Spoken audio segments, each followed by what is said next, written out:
It's the Apostle Paul who talks about seeing through a glass dimly and not being able to see things that are on the other side. We're going to look at that in just a few moments, what he means. We're looking at questions that Jesus asked, especially out of the book of John. And so today we come to chapter 16. If you want to follow along with me, I'm going to begin reading with verse 25 in just a few moments. This chapter, chapter 16, is somewhat in the middle of what is called the farewell discourse. It is chapters 14 through 17 where Jesus is saying goodbye to his disciples. He is preparing them for his departure and the things that are going to be coming. And he talks about how that the sorrow that they will be experiencing will ultimately be turned into joy for them. And it is guaranteed. It's not just a promise that's left out there. It's guaranteed because it is his hour. His hour. We're going to come to that. And it is because of that hour and because of that victory, you and I have hope in this world. So let's look and see what he says in chapter 16, and I'm going to start reading with verse 25. Though I have been speaking figuratively, a time is coming when I will no longer use this kind of language, but will tell you plainly about my Father. In that day you will ask in my name. I am not saying that I will ask the Father on your behalf. No, the Father himself loves you because you have loved me and have believed that I came from God. I came from the Father and entered the world. Now I am leaving the world and going back to the Father. Then Jesus' disciples said, Now you are speaking clearly and without figures of speech. Now we can see that you know all things and that you do not even need to have anyone ask you questions. This makes us believe that you have come from God.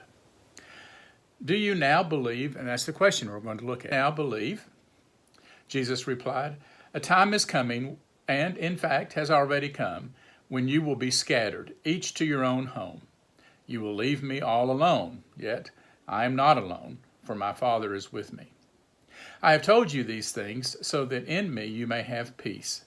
In this world you will have trouble, but take heart, for I have overcome the world. Early in the book of John, we are introduced to this question of faith. In fact, Jesus asked Nathanael that question, do you believe? It's interesting that it comes in the beginning of the book because that's how it happens in our lives too. And that is that we begin our journey with that question. Do I believe? Will I trust? Am I going to have that belief in Jesus Christ? And then we're going to wrestle with that question really all the way through our journey.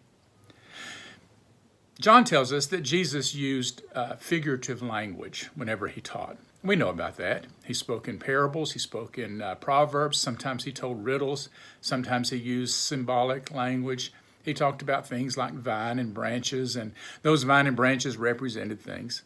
But he is telling us now that in this new era, an era that will be ushered in by the resurrection, Jesus says, I will tell you plainly of the Father. I won't have to use this kind of language.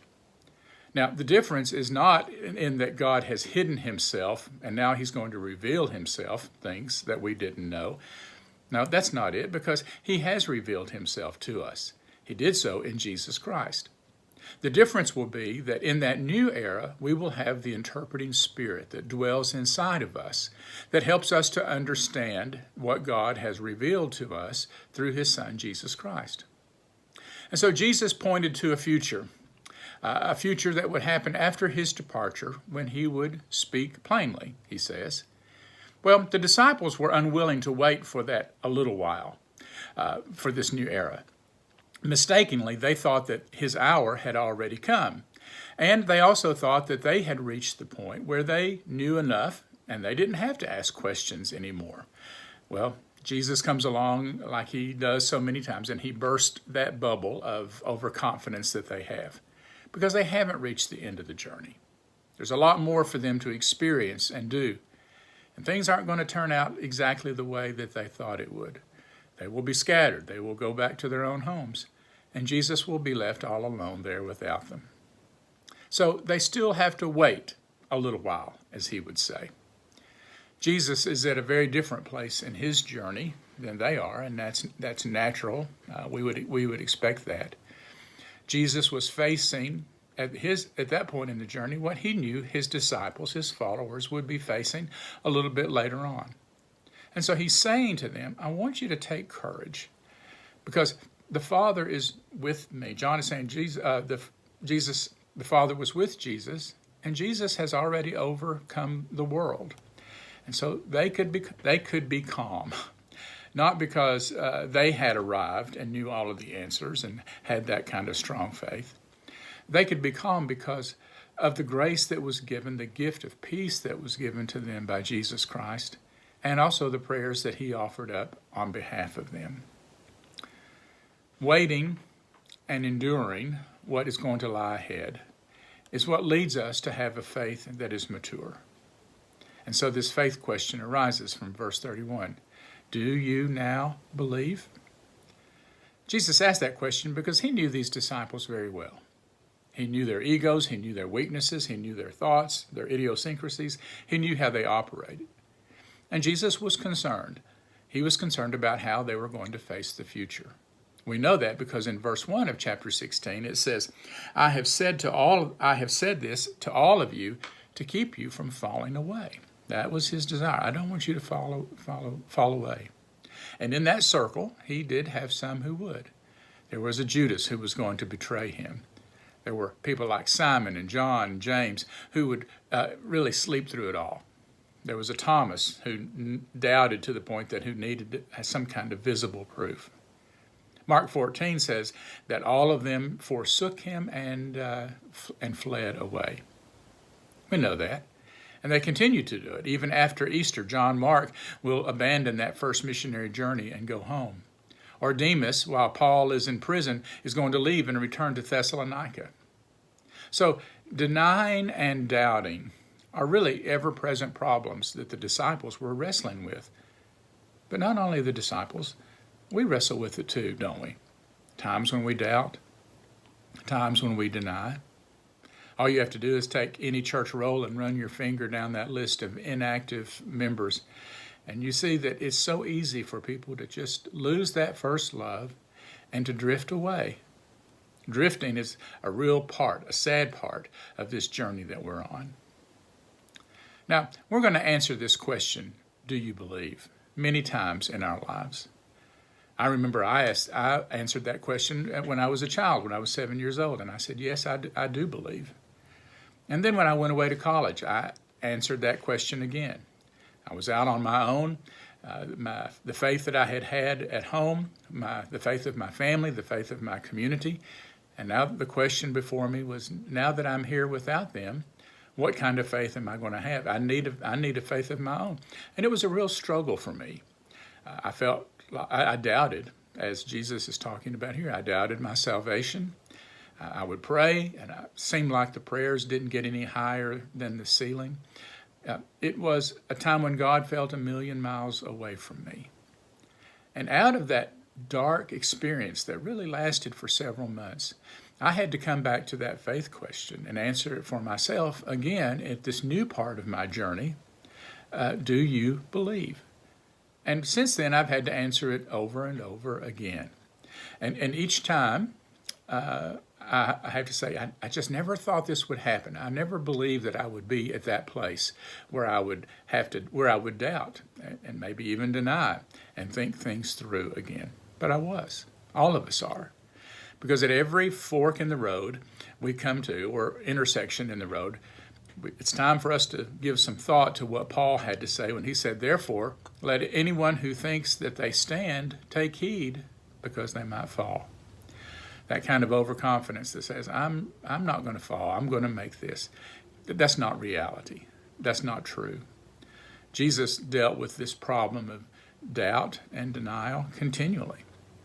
He talked about houses that were built on sand and rock, ears that hear and then don't hear, sheep and goats, talents that are buried in the sand, or virgins who don't have enough oil in their lamps in their homes. What he's asking is, will you have the kind of resources that you need that are going to sustain you until the end? Are you going to have the kind of faith that will keep you afloat when things happen in this world, all the way to the end? In other words, do you now believe? These disciples would soon face one of the greatest tests that they've ever faced. There's going to be a garden, and there will be torches. There will be an arrest and a trial, and there will be a cross. This is the dark side of life. Will they be able to handle it? Would their faith be enough? Well, these are going to be continuing questions that they're going to have to answer. Because an inadequate faith, an immature faith, really doesn't survive. It's a faith that doesn't listen. It's a faith that thinks it has all of the answers and therefore it doesn't need to question anymore. It's a faith that says, I know everything. It's very overconfident. The world system is closed. The universe is inflexible. It's the kind of faith that wants the church to give very easy answers to very hard questions. Peter is a symbol of such faith. At the Lord's Supper, he said, Jesus, I'm going to lay my life down for you. Simon would have been a good American, one who said, I can handle all of the problems. I can do anything. I don't need anyone. I can rely on myself. And I'm like that little train that struggled and was so determined and said over and over, I think I can, I think I can, I think I can. Well, that was Peter. And that's us a lot of the time. An inadequate faith that I'm talking about is a faith that fails because it can't deal with the dark side of life. It doesn't have those inner resources that we need if we're going to deal with adversity in the times that come to us. Jesus knew that. And that's why he was trying to prepare his disciples for those difficult days ahead. He said, they're going to put you out of the synagogue. They may even kill you. I'm going to leave you, and you're going to do some grieving. It's going to be hard. But they didn't listen to that. Not at all. I remember hearing the story once of a minister who was invited to speak at a very prominent church in this country. And when he was picked up at the airport and taken back to the church, he was given the instructions that while he was there, he said, the person with him said, people come to our church because they want to feel good about themselves. So therefore, don't preach about sin. Don't talk about the cross. Don't talk about things that are difficult and hard in life. Preaching that kind of way, living in that kind of way, I believe, really produces a very shallow kind of optimism in us. So much so that when the hard times come, we don't have the resources that we need. We don't have the faith that we need to keep us afloat. Jesus wanted to move his disciples from that inadequate kind of faith to a mature kind of faith, so that when hard times came, they wouldn't fall apart. A mature faith, like I said, sees through a glass darkly. We know that we can only see things in part, and we have learned the hard way that sometimes faith is very slippery at its best, and we're going to stumble and fall, and we don't know all of the answers. John Bunyan understood that. He wrote the book Pilgrim's Progress. And he talked about pilgrims who were on the road and in their journey, and they were rejoicing over where they were in that journey, and they were thanking God that they weren't like the others. And he reminded them, you're only midpoint in this journey. You don't know what lies ahead, and you don't know what it is that you're going to need. We all have a long way to go. Then there will be tests, and there will be rivers to cross and mountains to climb. There will be enemies before us, in us, and outside of us. And we may end up scattered and also very alone. But Jesus says, truly I say to you, you will weep and lament, but the world will rejoice while all of that is going on. You will be sorrowful, but the promise is your sorrow will be turned to joy. An inadequate faith that faces reality and sorrow can be a faith that is transformed into something that is mature and also brings us joy. For you see, we're not alone. Jesus said, I'm going to send you a counselor in verse 7. In verse 13 of this chapter, he said, he will guide you, that Spirit will guide you into all truth. In verse 22, he said, you have sorrow now, but I will see you again, and your heart is going to rejoice. And then he finishes the chapter in verse 33 by saying, I have said all of this to you that you may have peace in me. Followers of Jesus Christ are not immune to difficulties in life. Bad things really do happen to good people. Houses burn down, children die.